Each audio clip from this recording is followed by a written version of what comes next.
Hey my lovelies, so you might notice that my outfit and setup and hair and makeup is exactly the same as my last video. That's because I'm filming two videos at once because I'm all set up and everything, so I thought why not, so I hope you don't mind. So this video is going to be the beauty scenario tag. I've seen a lot of people doing this on YouTube and I thought I'd join in. So I've got the questions here on my iPad. So question 1 is you have to get rid of all your foundations and you can only keep one high-end and one drugstore. Which do you keep? I don't really have a favourite drugstore foundation. I used to really love the Rimmel Wake Me Up foundation, but recently it just hasn't been working for my skin. So I probably would choose that one, but I wouldn't really be fussed about keeping any drugstore foundation. The high-end foundation I would keep is a fairly recent one I bought, is my NARS Sheer Glow. I'm wearing this one today. I really love how this works on my skin. Makes my skin look really flawless and gives me a nice radiance without being too glowy, and it's not too matte, and it's buildable medium coverage, which is perfect. It doesn't cake up and it's just my favourite foundation at the moment, so I would definitely save this one. Question number 2 is you go for an interview and the lady interviewing you has lipstick on her teeth. Do you approach the subject or ignore it completely? I think in any other situation bar an interview I would probably say something, but in an interview I wouldn't say anything. I would probably just try and ignore it and try and just not notice it, because it could put you in an awkward position for the rest of the interview, or it could spoil your chances of getting the job or whatever it is you're interviewing for. So in an interview I'd probably say leave it, just don't say anything. Question number 3 is you're not feeling yourself and need a pick-me-up. Which lipstick do you put on to make yourself feel beautiful? Now this one I didn't have to think about at all, and it's still in the box because this is a brand new one. My other one broke, actually I've depotted it, but to show you it's not very exciting. And it's the Burberry Lip Cover Soft Satin Lipstick in Delicate Rose number 22.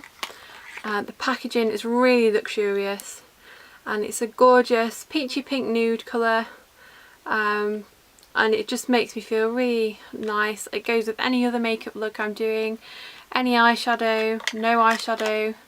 It's just the perfect all-round lipstick, and it's the one I always reach for if I don't know what to wear, or if I'm feeling a bit I always reach for a safe option.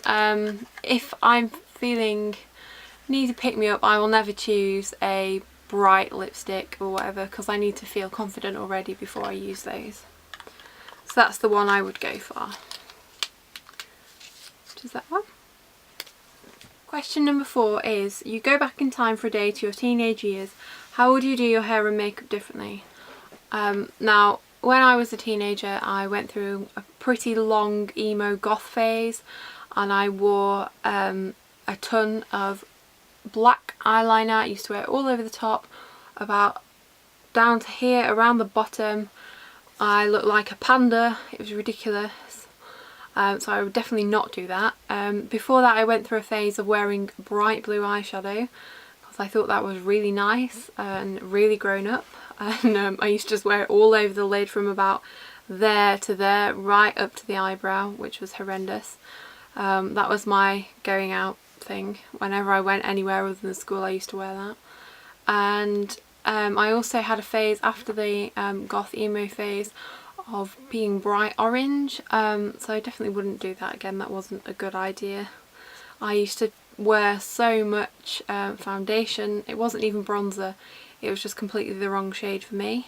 And in terms of hair, I used to dye it bleach blonde, white bleach blonde, and I had a massive fringe and I used to straighten, and I don't really look that nice with straight hair, so I probably would just leave it naturally or just curl it. Hair wasn't really a massive regret thing. I don't really regret many hair things that I did. I did have it cut into a really short bob about there, which I did really like at the time.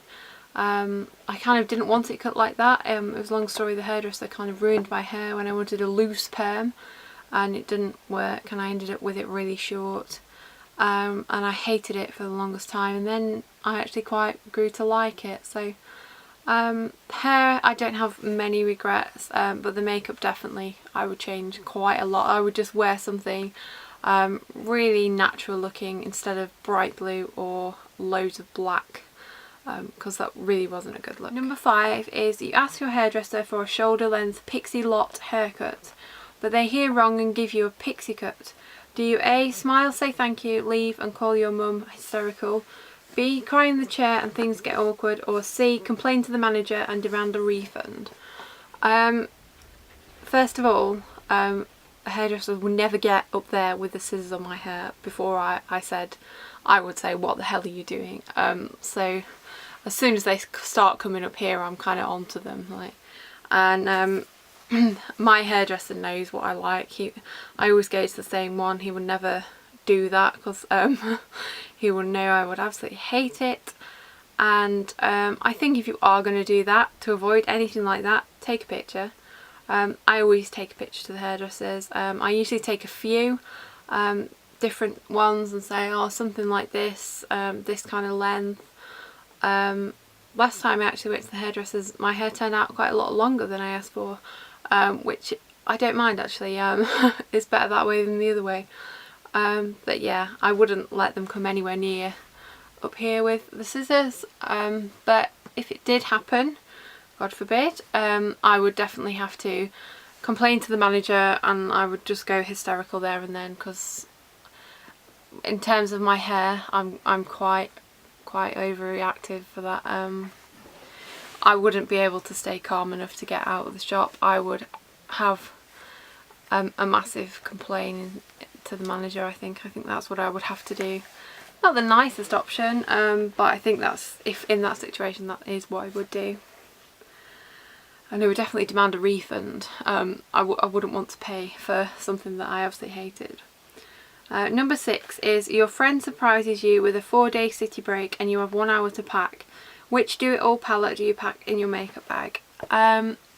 If I had a palette that had blushes and eyeshadows in it one, I would pack that one, but I don't. In terms of eyeshadow palette, I would go for my Narcissus palette. I use this one every day. It's got loads of different colours. You've got daytime options and evening options, and there's something for every occasion in there. Loads of pretty colours, and there'll be plenty there for quite a while, however long you're going for. And it's really small, really compact, won't take up much room, and it's just a really good palette. Number 7 is your house has been robbed. Don't worry, everyone is safe, but your beauty stash has been raided. What's the product you really hope is safe? It's a bit of a weird question, because I'm the sort of person that if anything like that was happening, I would check my shoes and handbags first, and anything designer I would check first. And I'm more likely to go and save Snoopy's toys than, which is my dog if you don't know, than some of my other stuff. But I think probably the NARS palette again, because it was a limited edition. It's the most money I've ever spent on a palette or a beauty product. And things like perfumes, foundations, lipsticks can be replaced, and something that's limited edition is harder to replace, so I'd probably go for this one again. The last question is, your friend borrows your makeup and returns it in awful condition. Do you A, just pretend you haven't noticed, B, ask them to repurchase it, or C, secretly do the same to something of theirs? Now, I think this would depend whether they'd done it by accident or on purpose. I've had a lot of backstabbing friends in the past, so my instinct would be to do something to theirs. It's not very nice, but that would be my initial instinct, to get them back. I'm terrible for holding a grudge. I really wish I could stop it, but I do hold grudges. But if they were my true friend and they'd done it by accident, I'd probably let it go. And to be honest, if I lent them something anyway, I would never lend something that was too precious to me, because I wouldn't want it to get damaged in any way. So, and I think when you lend anything to anybody, you are risking they might damage it. But I probably wouldn't lend that much of my makeup anyway for things like hygiene.